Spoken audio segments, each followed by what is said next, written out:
नमस्ते डाळिंब बागायतदारांनो आणि शेतकरी मित्रांनो. ह्या आकाराचं फूल हे नर फूल आहे किंवा त्याला आपण मेल फ्लावरिंग म्हणतो. तर याचं प्रमाण सध्याच्या कंडिशनला जास्त प्रमाणात दिसून येतं आहे. हे बघा, हे पण तसंच फुलं आहे. तर या ठिकाणं मादी फूल नर फुलाचे तुम्हाला आयडेंटिफिकेशन कसं असतं तर या अशा प्रकारचं असतं आणि मादी फूल कसं असतं तर तेही दाखवण्याचा प्रयत्न करतो.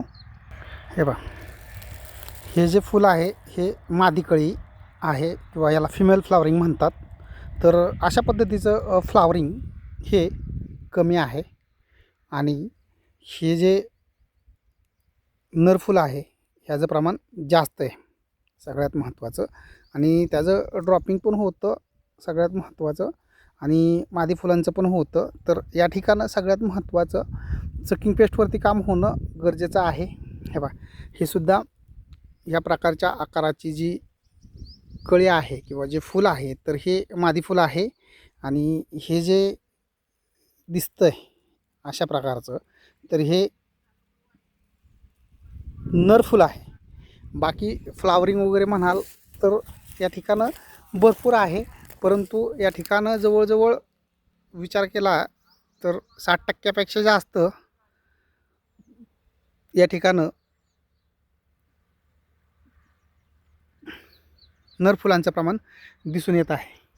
दुसरी गोष्ट, बागेमध्ये 38-30 टेम्परेचर झाल्यानंतरसुद्धा हे बघा, इथं त्या अशा मधमाशा ज्या नैसर्गिकरित्या बागेमध्ये राहणं हे गरजेचं असतं. तर त्याच्यासाठी स्प्रे करताना सगळ्यात महत्त्वाचं इथं हे जे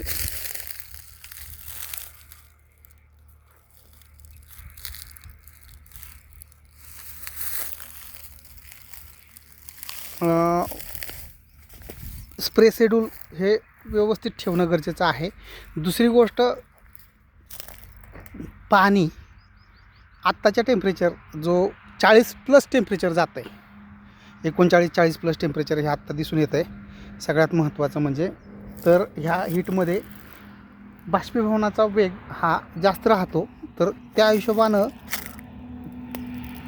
अशा पद्धतीनं हे मल्चिंग केलं जातं नैसर्गिकरित्या, म्हणजे पाचट असेल त्याचं ते करणंही गरजेचं आहे. दुसरी गोष्ट, वापसा कंडिशननुसार पाणी ठेवणं गरजेचं आहे आत्ताच्या कंडिशनला.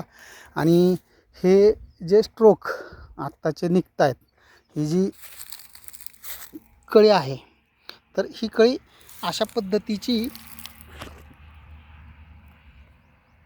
डेव्हलप होणं गरजेचं आहे किंवा असे लंबोळके असणं गरजेचं आहे. जेवढी लांबट राहील तेवढं फळांचं वेट हे तुम्हाला चांगलं मिळू शकतं. हे बघा, ही जी कळी आहे म्हणजे जे फळाचं रूपांतर आता कळीचं रूपांतर फळामध्ये होत आहे.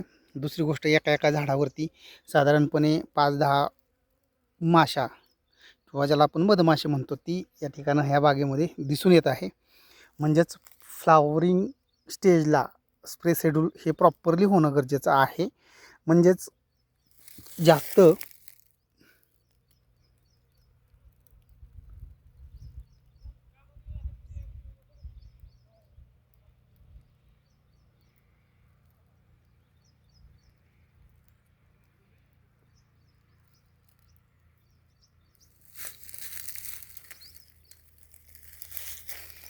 ही अशा पद्धतीचं मधमाशांचा फायदा म्हणजे आपला फ्लावरिंगचं रूपांतर फळात होण्यासाठी महत्त्वाचं राहतं.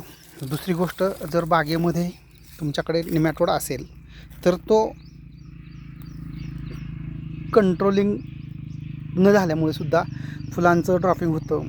नर फुलं पण आहेत आणि मादी फुलं आहेत, त्यांचंसुद्धा ड्रॉपिंग होतं. हे या ठिकाणं पुन्हा एकदा दाखवतो खाली. हे पहा, हे जे हे मादी फुलं आहे, हे जे असणारं आहे हे मादी फुलं आहे आणि हे जे आहे हे नरफूल आहे. म्हणजे ही 2 फुलं ही वेगळी, ही 2-3 आणि हे मादी फूल ह्या वरती तुमचं न्यूट्रिशन बॅलन्सिंग करणं, टेम्परेचरला पाण्याचं व्यवस्थितरित्या करणं हे गरजेचं आहे. दुसरी गोष्ट, निमॅटोड तुमचा कमीत कमी खर्चामध्ये, म्हणजे एकरी एक 3-3,500 रुपये जर खर्च केला, 17-34 म्हणजे साधारणपणे जर तुम्ही 3,000 रुपये खर्च केला तर तुम्हाला कमीत कमी 120 दिवसापर्यंत निमॅटोड कंट्रोल करून मिळू शकतो. तर हे महत्त्वाचं राहतं. हे बघा, ह्यासुद्धा ही मादीकळी आहे, ही नरफुलं आहेत. मग ह्यांचं ड्रॉपिंग झाल्यानंतरनं आपल्याला झाडांवरती सगळ्यात महत्त्वाचं योग्य बॅलन्सिंग करून फळांची संख्या ठेवताना अडचणी निर्माण होतात. दुसरी गोष्ट, ही जी सेटिंग आहे ह्या स्टेजची, तर या ठिकाणी तुमचे स्प्रे होणं गरजेचं आहे तुमच्या कंडिशननुसार. म्हणजे ही कळी दाखवली ह्याच्या आधीचे जे काही स्प्रे असतील ते होणं गरजेचं आहे. इथून पुढचेही स्प्रे ह्या स्टेजला होणं गरजेचं आहे. इथं जास्तीत जास्त तुमच्याकडे थ्रिप्स किंवा माइट्सचा अटॅक राहणार नाही अशा पद्धतीने स्प्रे ठेवावेत. सगळ्यात महत्त्वाचं हे राहतं.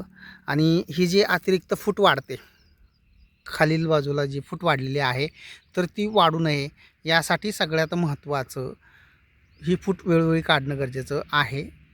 यामुळं तुमच्याकडे सकिंग पेस्टचा अटॅक जास्त राहतो फागेनमध्ये. आणि ही सेटिंग अशी स्टंप सेटिंग ज्याला म्हणतो आपण, तर ही अशी होणं गरजेचं आहे. ही झाली तर म्हणजे ॲक्च्युली आपल्याला बागेमध्ये जास्तीत जास्त उत्पादन मिळण्यास मदत होते. दुसरी गोष्ट, हे फर्स्ट स्टेजचा बहार म्हणजे पहिल्याच वर्षीचा बहार आहे. आणि इतर ज्या काही गोष्टी आहेत तर ह्या अशा पद्धतीनं या ठिकाणी डेव्हलपमेंट आहे.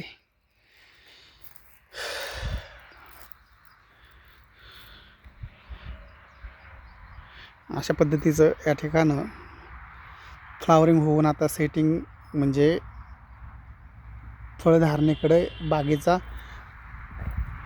डेज चेंज होत जात आहेत.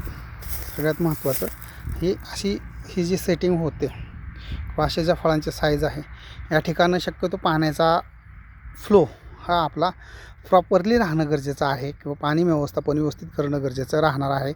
ह्या स्टंप सेटिंगला म्हणजे ह्या स्टंपवरती जेवढं तुमची फळं येतील तेवढी तुमच्याकडे चांगली फळांची वाढ वगैरे मिळण्यास मदत होत असते. धन्यवाद शेतकरी मित्रांनो.